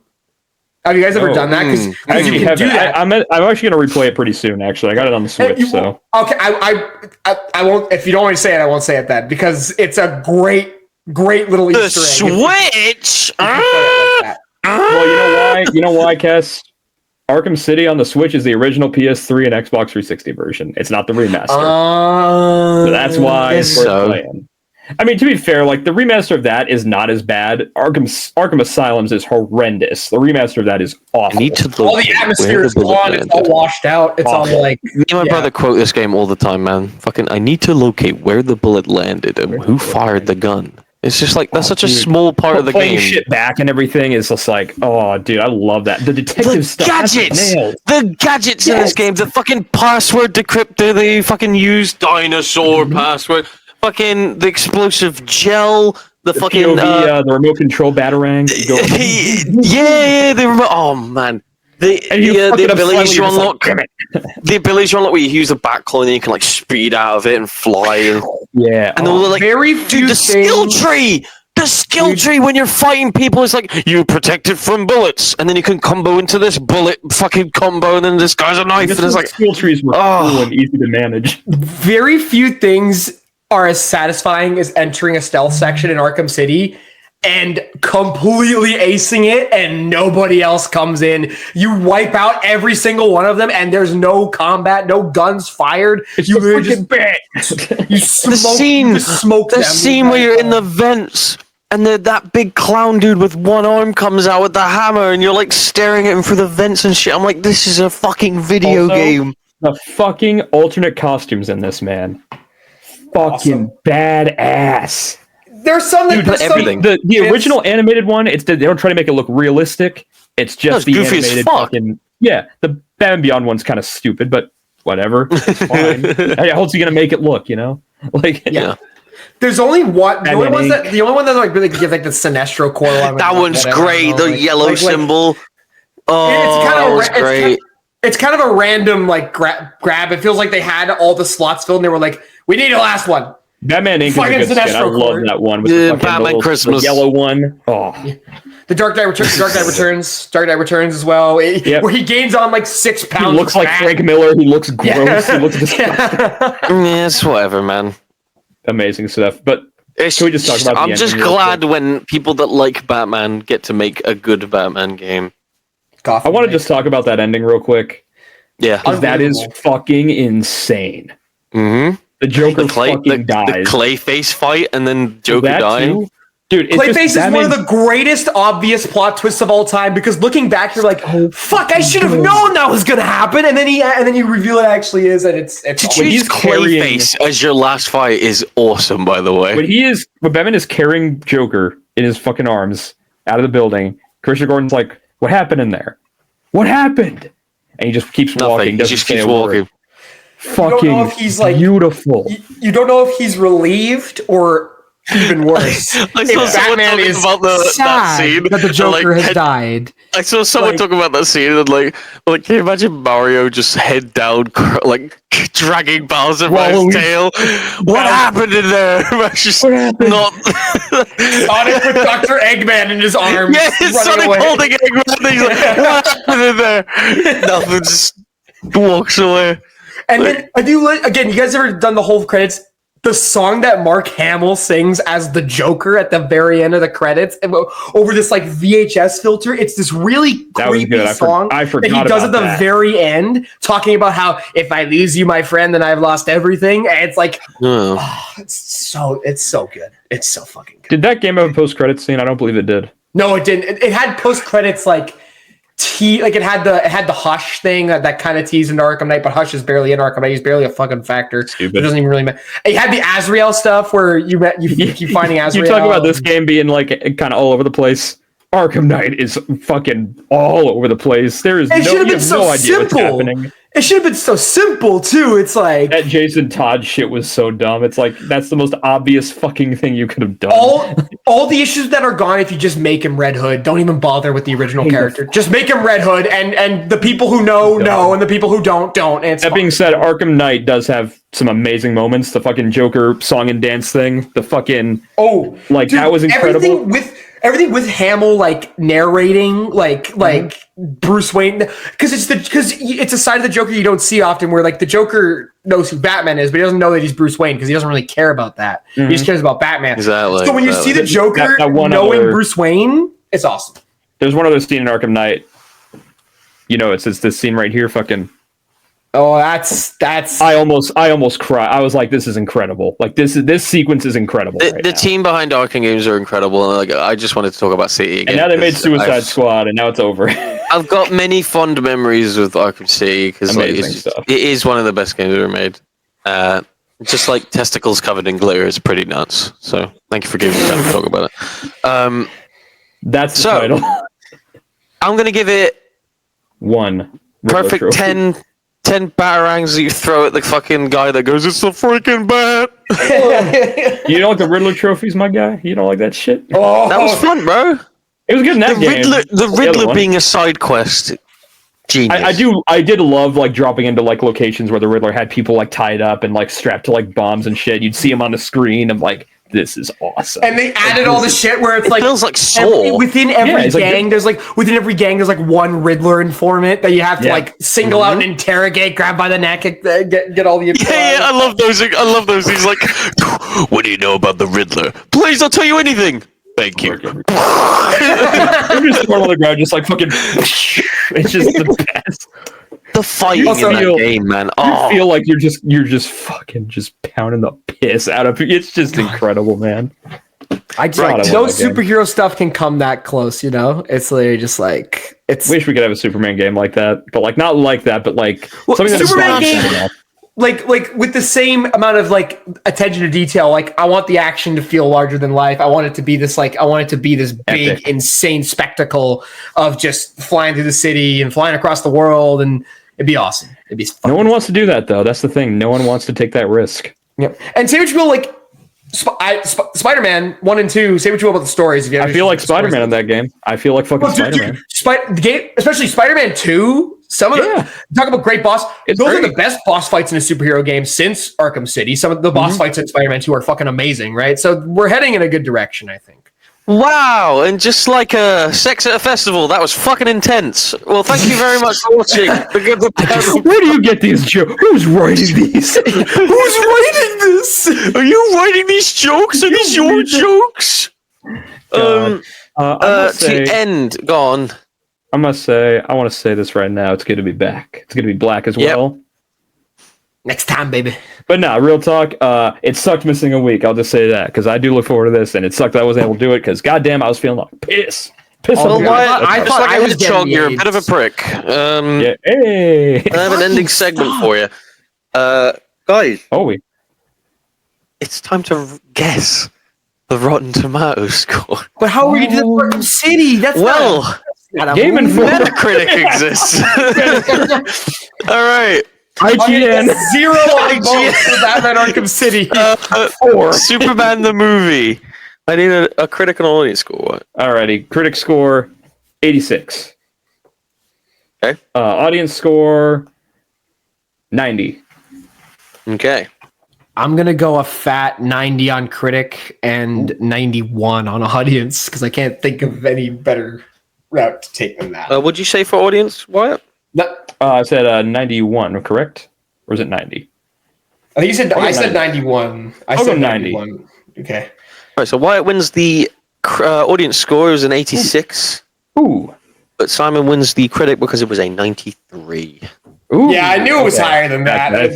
Well deserved. Well, people fucking just like deserved. Superman. People just like Superman. All right. The Great Depression.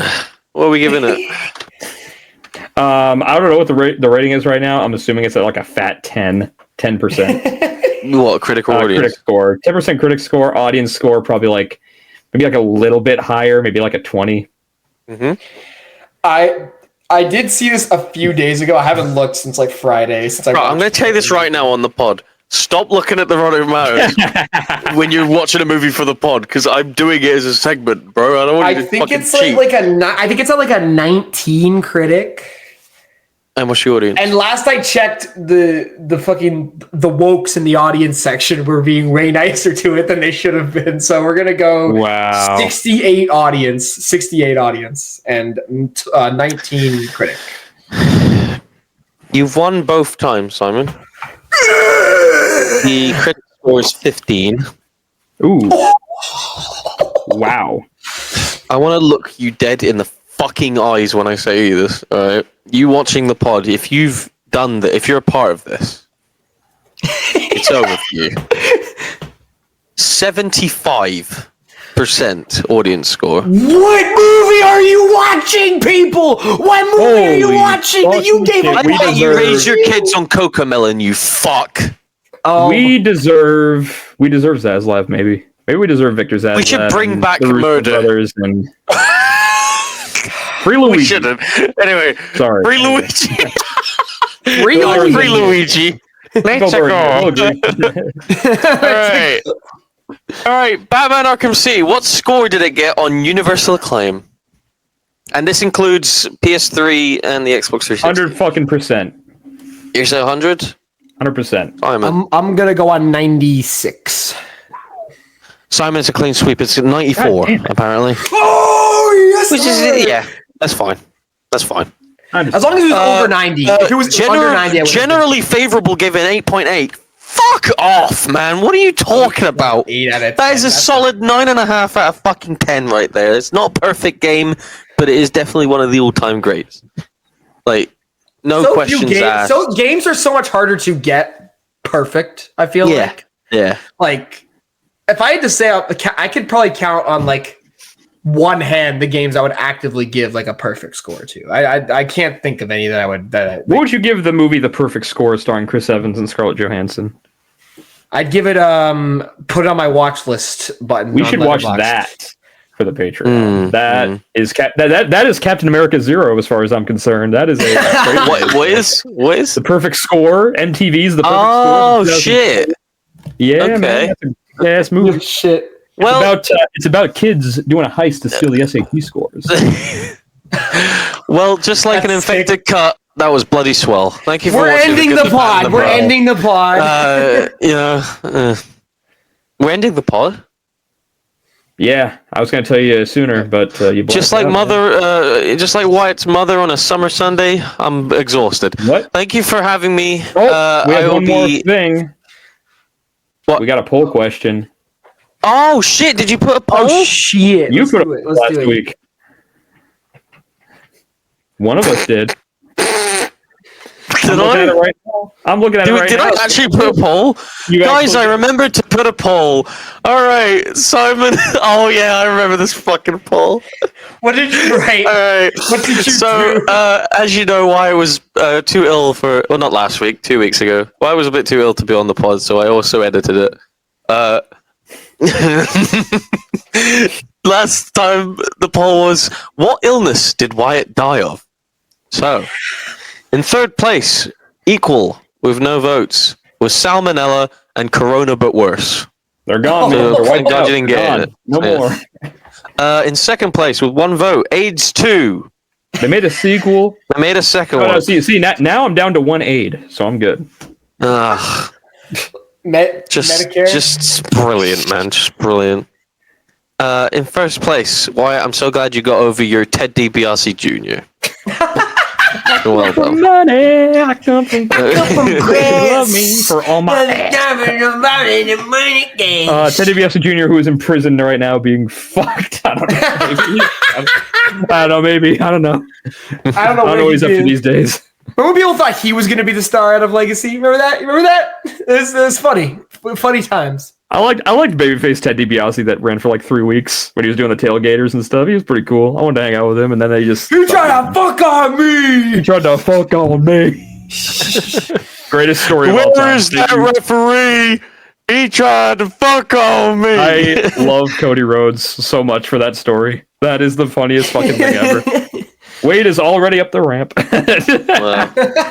Incredible. What's your favorite wrestling scandal? For sure, what? Wrestling scandal. Recently Yeah, you shouldn't ask me that. I'm gonna go recent. Jesus. I'm gonna go a bit more recent. There's a fella who he goes online and he says really bad things, but he also does commentary for a wrestling promotion, and then he gets surprised when the awful things that he says have consequences. All I'm saying is there's already one bad JD, but there's another really bad JD out there that we need to keep our eye out for. Maybe they're both from New York. I'm not really sure, but that's been my favorite one recently.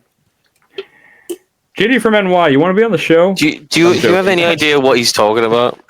Yeah, I do. JD from New York being a fucking no, dickhead the commentator.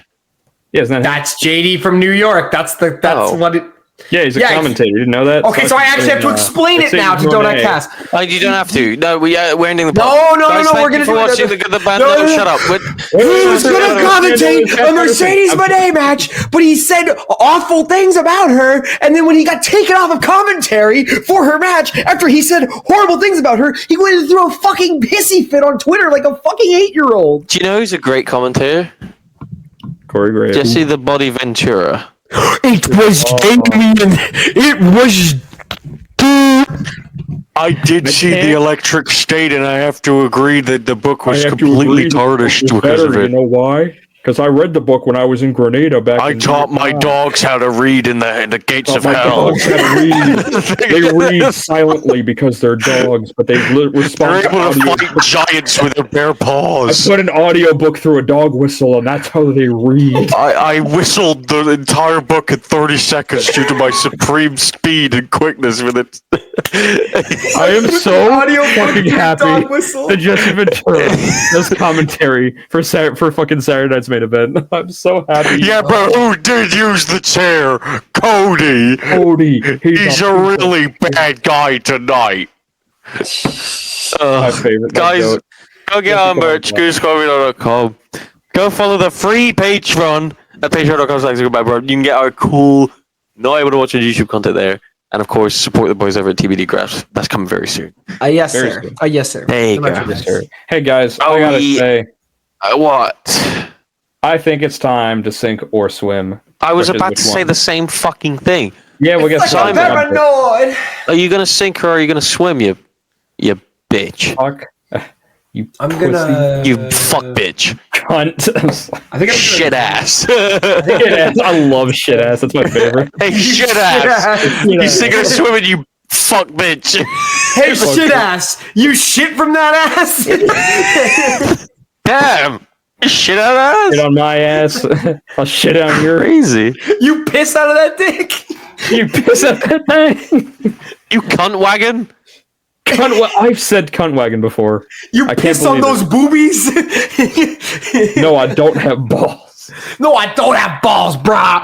And no, I don't have balls. End the episode. Are you sinking or swimming? I said I'm gonna drink. Dick if you keep this up. What are you drinking? The water that I'm sinking in. You're swimming in it. But I'm gonna drink. Damn, he's drinking. He knew the. He understood the assignment. God. The assignment. Guys. The assignment. That's a new movie. The Assignment. Choke. Die. Choke on rice. Slip in the shower. Die. Chicken balls. Eat them and choke on them and die. And pissing choke on the balls. Pissing out your cock at the same time. Imagine every there's poo coming out of your butt. Coming out of your penis. Please. Oh!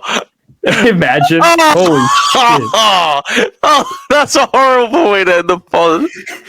Hey guys, can you imagine? No. If you were just born different, and that was the fate you were dealt. You had to go. You fucking like. Imagine you were born different. You're just like, oh shit, I gotta do it again. Is this what it means to be? Is this what it means to be?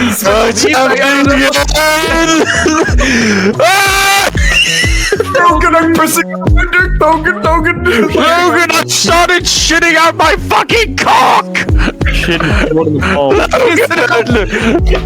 Logan, please, I need to be constipated now. It's better than like shitting out your mouth.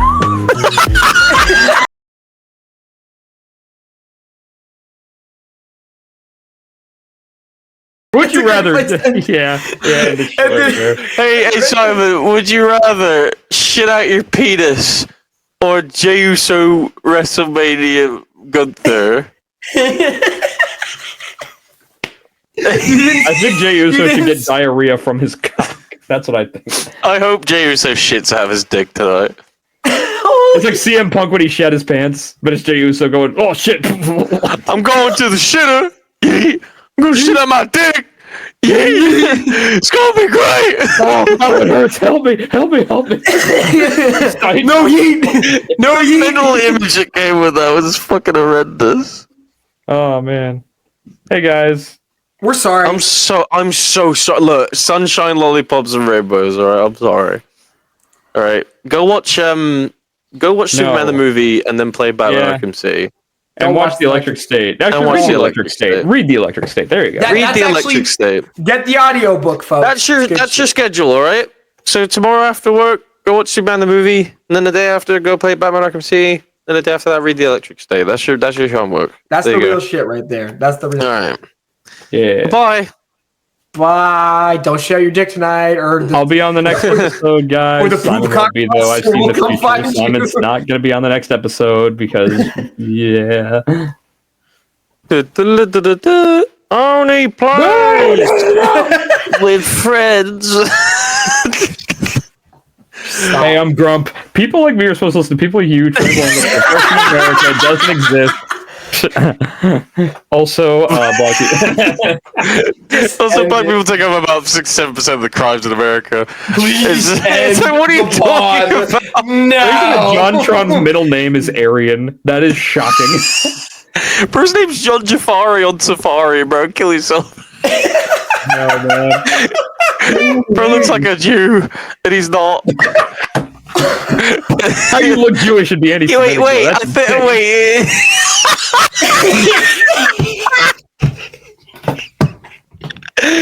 How do you look like a Nazi?